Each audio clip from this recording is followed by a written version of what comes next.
Now, we get to the actual, let's say, the main course of orientation day one, and that's this orientation day update, which has three tasks. Now, what we mean by task can be really short, really simple, but it's something you have to get done.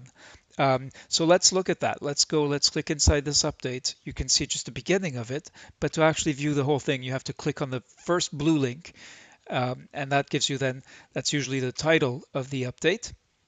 Now, the structure of these updates, when they're sort of about specific tasks, are always the same. It tells you, first of all, how many tasks you have to complete in the update.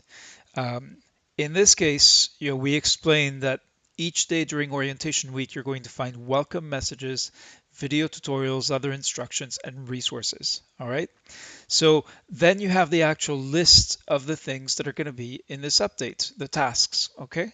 Now, please note that number 4 is an optional activity. We've shared the sort of long open-ended list of resources on rapid gender analysis. You do not need to start reading all of that right now. Now, some people are going to be thirsty and want to deep dive right away. That's why we're making these available, but it is entirely optional. So let there be nothing equivocal about that. Optional means you don't have to do it. You only do it if you want to and can make time for it and are interested because you, again, because you are, not because we recommended or we prescribed something. Now, they are high quality resources and you'll be discovering many of them as we go through the course. So now let's go step by step through this update. Number 1 is a 30-second message in which Isadora tells you you may be surprised by the promise she makes about what to expect from orientation week. So do watch that video. If you don't have 30 seconds, you probably don't have time for this course. Let me put it that way. Second, now here is where we ask you to do something. These updates in this course are going to be about what you get to do as learners, how you get to share, how you get to think and reflect and apply what you're learning every step of the way. There will be almost no lecture time, no time in which there will be Isadora and Robin and possibly others explaining things to help you progress with the course, but this is going to be about what you do with those explanations and how you put them into the projects that you will be building. So first question is, think about how you define gender equality. And then Isa shares the definition that is going to be used in this course. And we'll come back to this theme of diversity and how we may have different opinions and approaches.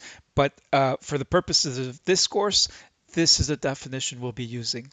Now, what you get to do is tell us who you are and what you do, and tell us how gender equality is relevant to your current work and or role. So to do that, you're going to have to scroll down, and as more people add their comments, you'll have to scroll down all the way to the bottom to find this comment box. So yes, my name is Satki, and I am helping to facilitate this course in my capacity as Isa's faithful manservant. Okay, and then I would explain how gender equality fits into my work, which has to do with the world of educational technology being very male dominated, being aware of that, and trying to see how I can be a positive change agent to include and make room for and use yes my male privilege to change that. That would be if I were going to respond.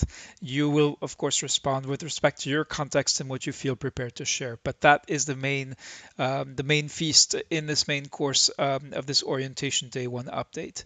Now, we also point you to review the code of conduct and certification requirements. If you use my approach and you just check into each update, see what it's about, make sense of it, and then move on, you've already done that.